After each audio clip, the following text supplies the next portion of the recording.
elephant in the room here. Right? The Robbinsdale, okay, you guys have the Pep Fest, you get down to the state tournament, playing in the St. Paul Civic Center.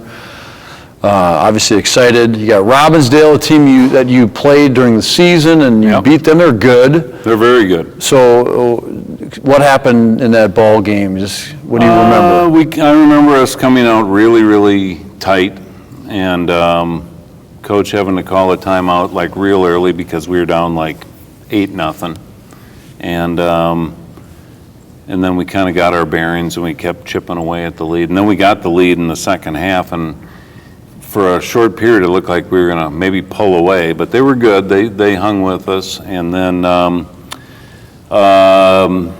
I'd have to look at the tape, but I think we were holding a 2-point lead and we were shooting a free throw with about a minute and a half to go in the game, or somewhere in there. It was late, and we got called for a 10-second free throw violation. So, and then, you know, it kind of went back and forth, and they had the ball. They played for the last shot, and a kid made about a 20-footer at the buzzer, and that's all she wrote. I told you I watched that game. I had heard about it, I think maybe even when I was in high school. Yeah. Because I knew, you were my neighbor in Bloomington, so I knew you. And so I eventually, when I got the tape from you and watched that game, that was, I mean, honestly, that was one of the bigger screw jobs I've seen. And I think the one particular ref in that game was trying to affect the outcome. That's my opinion. Now, I'm emotionally involved because I'm part of this program too, but that, to me, that was ridiculous. Well, you don't see that. I've yet to see that call. I've never seen it. Right. And I think it, we should not have let it get down to the point where it was a 2-point game. Although they were a really quality team. I mean, I think they had one loss on the season, and that was to us during the regular season. So they weren't a bunch of bums. But I think we had the superior team. It's just curious in a state tournament with a minute to go in a 2-point game to call a 10-second free throw violation. It's just, I don't think there's any theories out there, but it's just weird to make that call.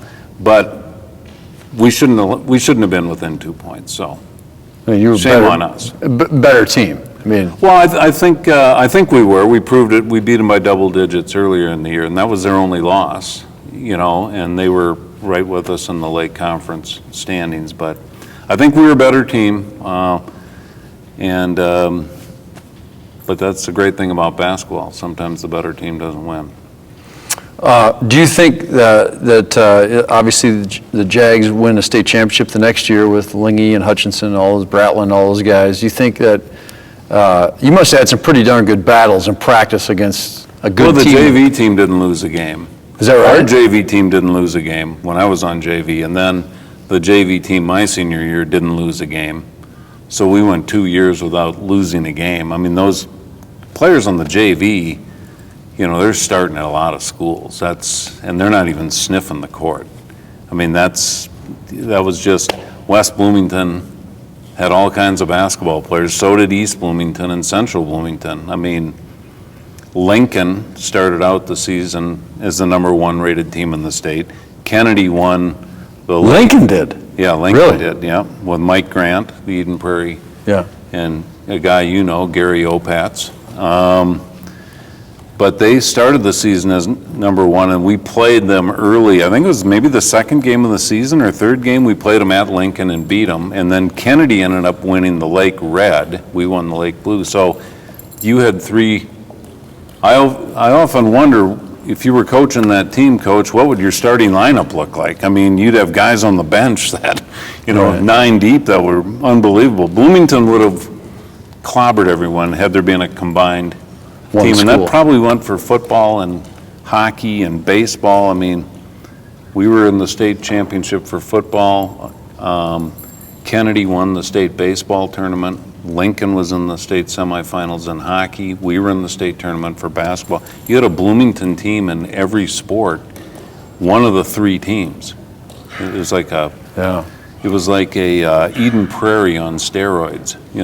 That's what kind of team we would have rolled out there in every single sport. Yeah. I don't know how you could have picked a starting lineup on that team for basketball. Well, your class size too, 750 kids or whatever it was. It was a huge school. Huge. Just kids everywhere. And, yeah, it was huge.